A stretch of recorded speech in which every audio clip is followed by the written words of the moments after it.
Right guys, we're going to take you to have a look inside the Avro Vulcan. Follow me.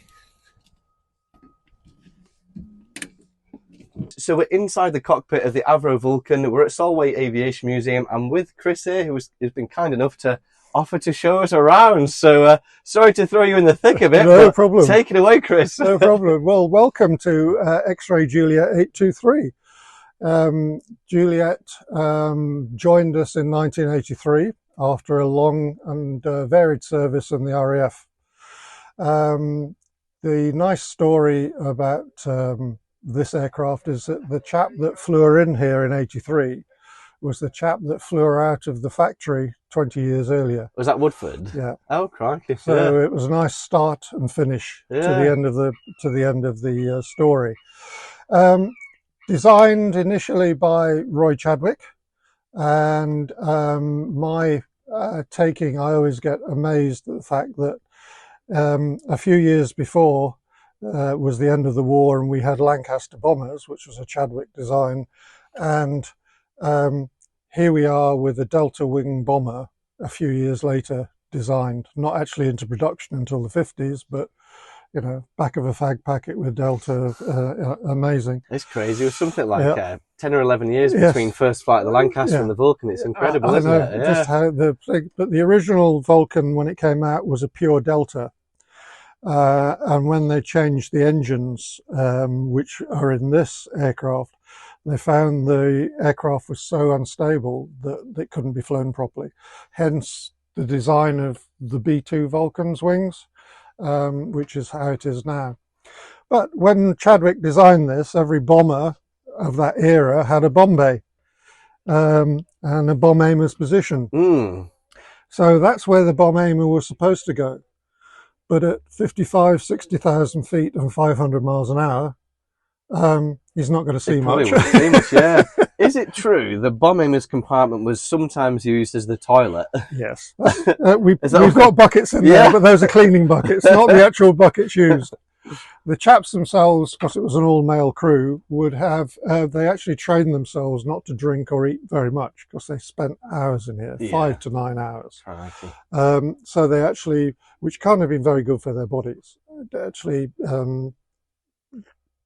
educate their bodies into the fact of not eating, so they didn't produce any waste. But if they did, they had pee tubes on each station, and if they really needed to go, it was a bucket down there. But that was generally used just for luggage or whatever. The crew would consist of 5 people, but occasionally they had 7, so there'd be 2 engineers if they were going to a site that didn't have engineers that knew about Vulcans. Got you. This position here was the bomb aimer, come nav plotter. So he'd be, all these positions would be facing backwards, and these seats are not ejection seats. So when it comes to abandoning the aircraft, I've heard that the pilots were treated to ejection seats, but everybody else had to come out the hatch, which presented a bit of a danger because, Reese, if you point the camera, just grab it off you, the poor chaps that had to go up by parachute, if the wheels were down, they'd probably get donked on the head. So what was the story with getting out in an emergency? Well, these when it was a high-level bomber, no issue, because these guys would keep it flying even though it was gliding downwards to its eventual doom. These guys would keep it flying. So these guys would turn around. They'd have airbags in the back of their seats, because you could imagine with their flight suits on, parachutes and everything else, it was quite hard and there's nothing here to allow them to pull out. So that would push them out of the chair. They'd come down. This would, the ladder, the yellow ladder you can see, would fall away.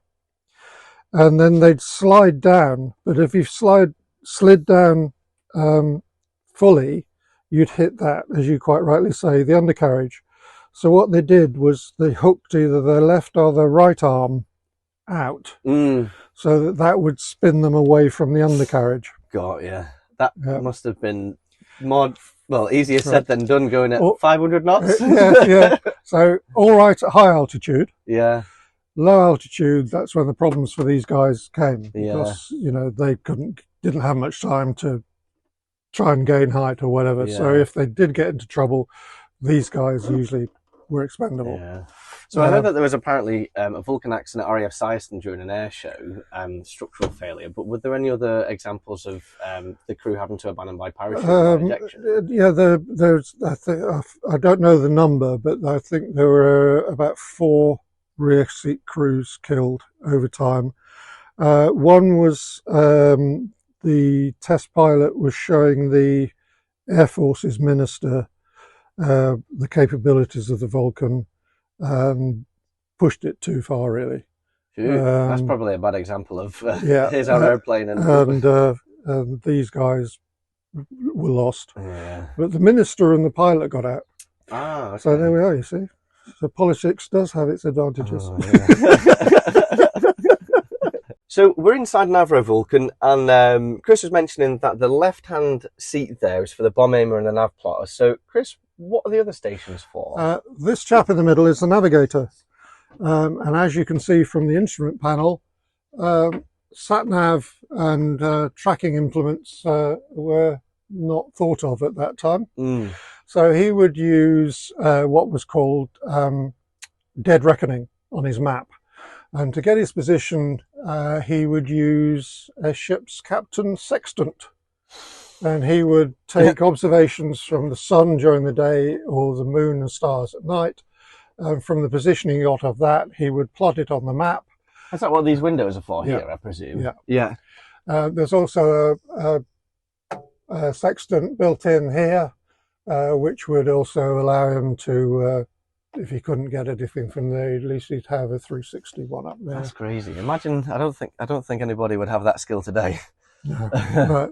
So once he'd got his position, he'd then sort of correlate that position by asking the skipper or one of the others to look out a window and give him any recognizable landmass. So does that mean that the Navigator would have to navigate without being able to see outside? Yeah. Did he not kind of go to and fro to the bomb aimer's position? No, strapped in. That's crazy.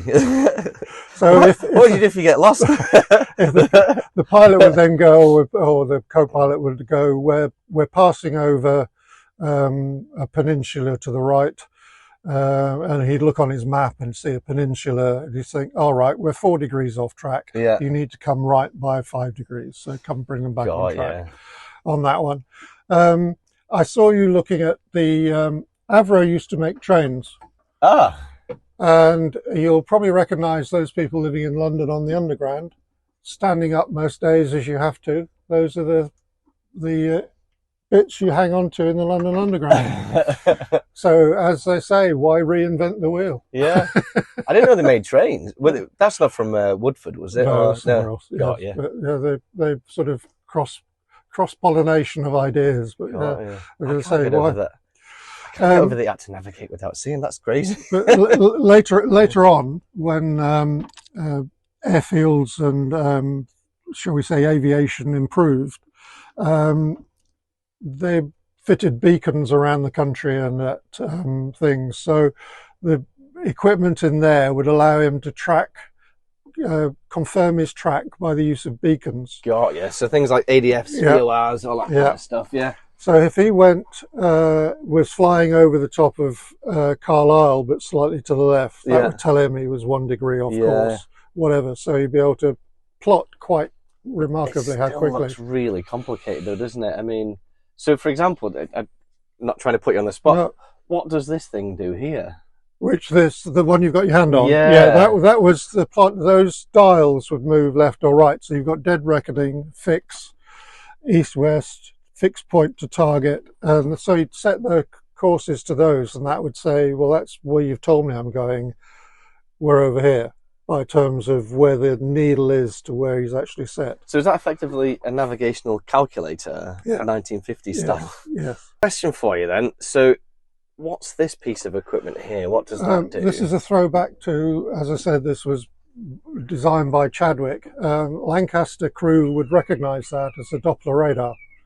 So in the later Lancasters, when they were being fitted with radar, similar system to that would be fitted for them to allow them to see where they were. There we go.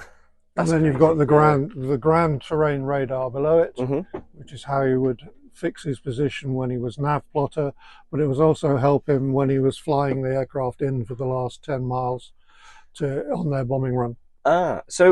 Okay, so we know that the Avro Vulcan was used in Black Book when the Argentinians went on holiday without invitation in 1982. Yeah. So how did they actually bomb the runway on Stanley? What kind of equipment would they have used with the Black Book aircraft? It was the same setup as here. It would be 21 1,000-pound bombs in 3 cradles fitted into the bomb bay.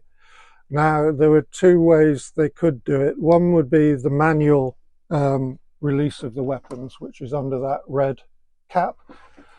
So he'd follow it in on his radar, and at the exact point where they'd calculated where the drop zone was going to be, he'd press the button.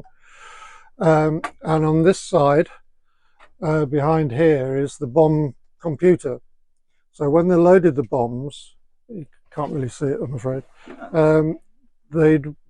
each bomb would have a strip that they'd place into the computer, which would give the bomb's weight, bomb shape, bomb's density, fin, so that you want the bombs to fall as close a pattern as possible. Yeah. So that if one bomb was heavier than the other, that would be one of the last to be released. Okay, yeah. So that eventually they'd all fall in a pattern. Relatively close, yeah. How many bombs actually hit the runway at Stanley? 1. 1, got you. Out of how many that were dropping? 21. 21, got you. Is that bad that they only hit 1? No, it did the job. It was right on the point they were aiming at between the 3 runways, and it was a big enough hole for the Argentinians to give up trying to fill it in. Working, yeah. So I remember reading, so when they were attacking the Argentinian positions on the Falklands, one of the major dangers was the anti-aircraft missiles that the Argentinians had. And apparently there was some equipment on the Vulcan that meant they could maybe jam the frequencies. Yeah, correct. Yeah, that's where you're sat.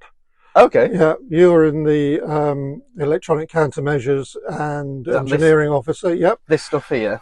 At the back of the aircraft, there's a bulbous dome just behind the tailplane, which feeds information to that orange screen. Is that there? Yeah. So for 25 miles, that will tell you someone looking at you with radar. Is there a missile looking at you coming towards you? Is there an aircraft coming towards you? And everything is run on radio waves. Got you. Radar is a radio wave. Yeah. So he would measure the length of radio wave coming towards him. Yeah. So he would measure, is it an inch radio wave? Is it 2 inch? And in each wing, there are sacks of, in wartime parlance, windows or chaff. Yeah.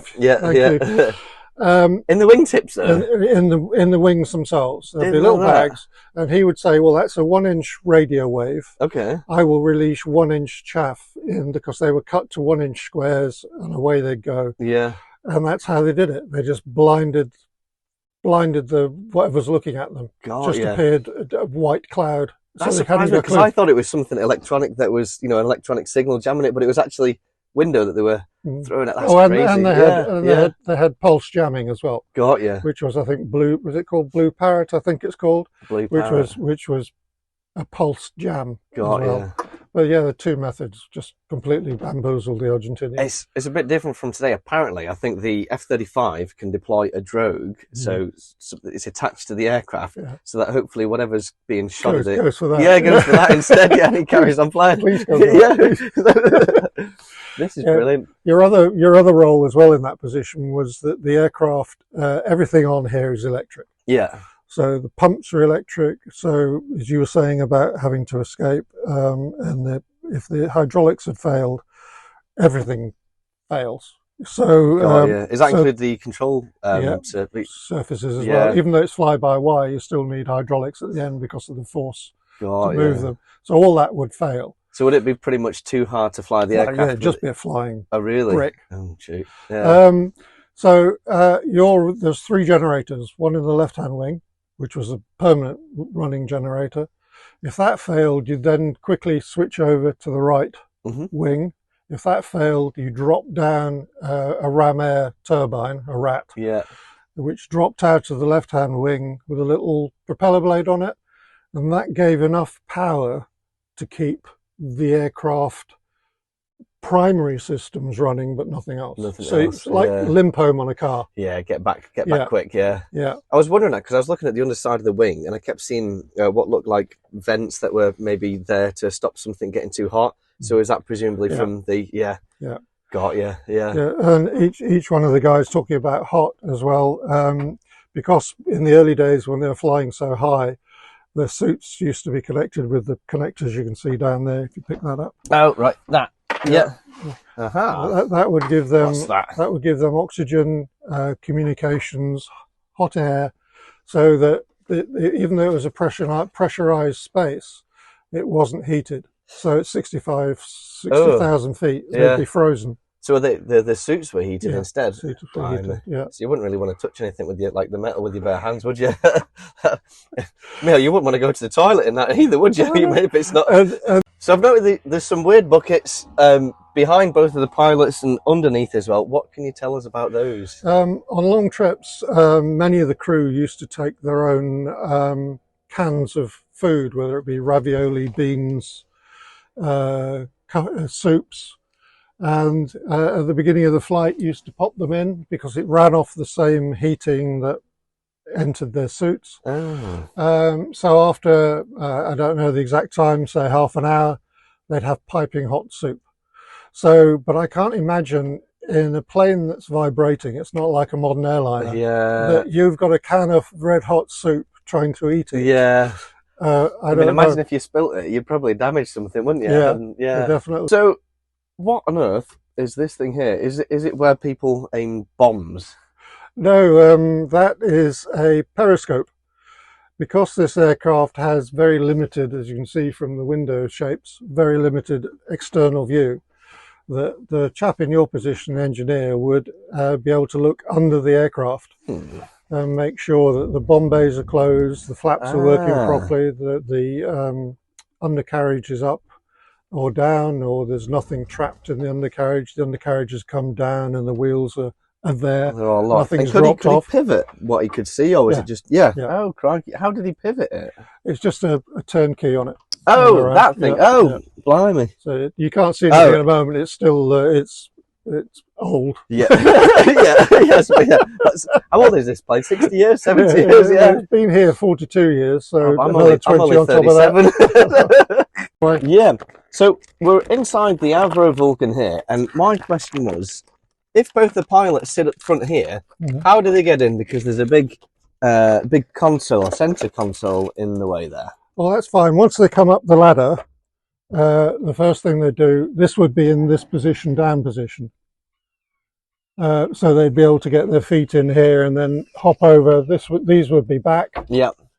So they'd come in sort of side-legged and then hop into their seats when they're in position. It's quite cosy for such a big aircraft, isn't it? Yeah. I mean, that's one of the things that surprised me. And I've never been inside a Lancaster, but I imagine it's a similar size fuselage lengthwise. But the crew compartment's tiny for 5 people, was it? Oh, yeah. 7 people if they were taking engineers with them. 7. So they'd sit here and here. Imagine being in there with 7 people for 5 or 6 hours. That would be horrible. And to go to the loo, we talked about them changing their eating habits. Well, there was a pee tube because it was an all-male crew. Yeah. Or they used the bucket. But there we are. Co-pilot and pilot. Now, unlike the guys behind, these had ejection seats. So they would try and keep the aircraft in the air as long as possible. And then when it was their turn to go, the whole of the top fuselage would come away. The whole thing and then these would fire out. That's that must have been some pretty powerful rockets. That's a big canopy. Oh yeah. Well, explosive charges are there, so yeah.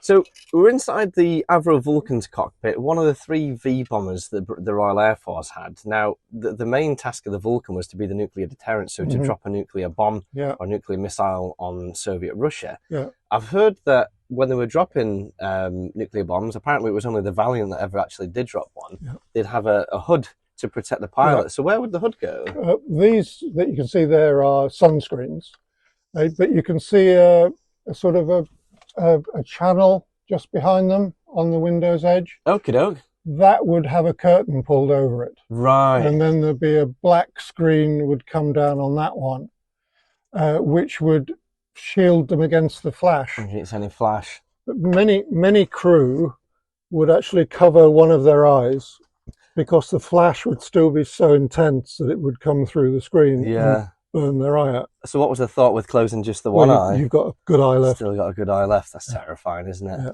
How close did they ever get to dropping a nuclear bomb with the Vulcan? Well, we had the 63 missile crisis with Kennedy. Yeah. They were all on supreme standby.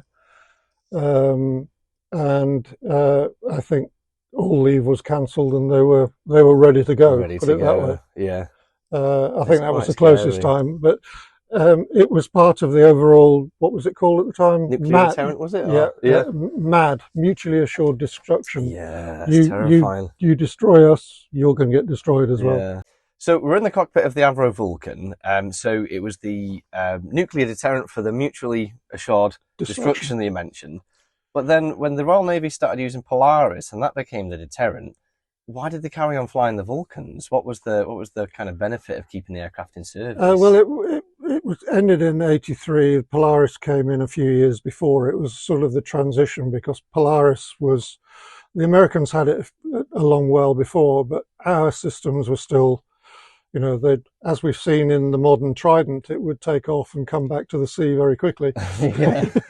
That's funny. That wouldn't make you look silly, wouldn't it? Not a very good deterrent. So they kept these running while the Polaris was done, and then their day was numbered. The other reason that their days were numbered was that the people, technology had moved on, and the technicians were being taught on the new technology, and the people able to come in and see the technology in this thing was diminishing. Yeah, it was a diminishing, gene pool. Yeah, I mean, which aircraft replaced the Avro Vulcan? Well, you could say the Canberra came in as a medium bomber, but nothing. Although I was going to say nothing with the altitude gains that this had, but the Americans still use the Canberra. Yeah, NASA for weather stuff. It's crazy, isn't I know. It? What was the Canberra? Was it 1948 or something? Yeah, it's really still far used. back then, They've slightly lengthened the wingtips to give it, but that's it. But it's the Canberra. Yeah. But yeah, it's once that had come. I mean, her final days were in St Athan, where they robbed parts for her for the Black Buck operation.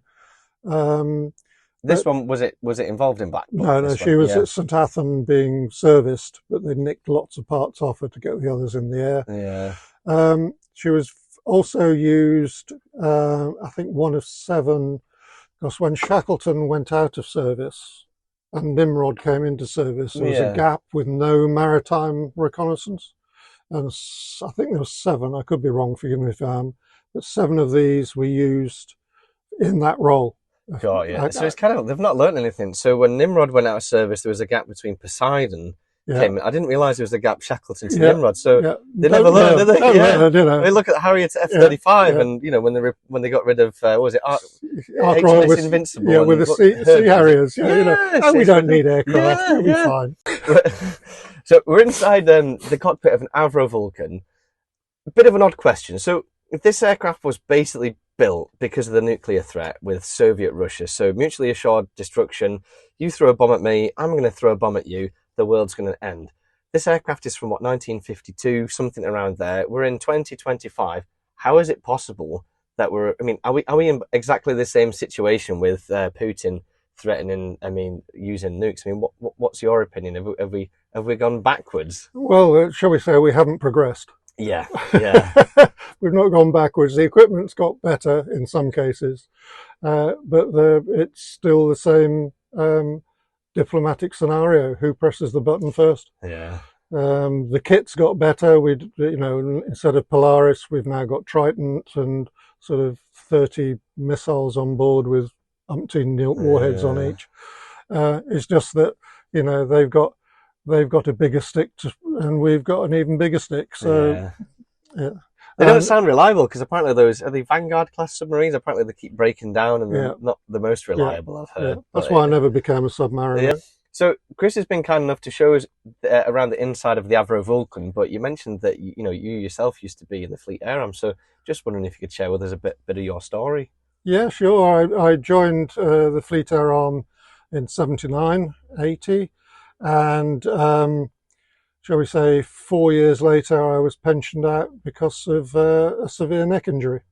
But in that meantime, I'd gone through all the training process: chipmunks, bulldogs, or as they're called in the civilian world, beagles, gazelles. I had the opportunity to fly Wessex 5s. Wow. And I did a stint on Search and Rescue 771, and then it all came crashing down. So where were you based? Was it Yeovilton, I presume? Culdrose. Culdrose, got you. Is that still in Somerset? Yeah. Somewhere down there? No, Cornwall. Cornwall. Don't you take that out. You'd have the Cornish coming.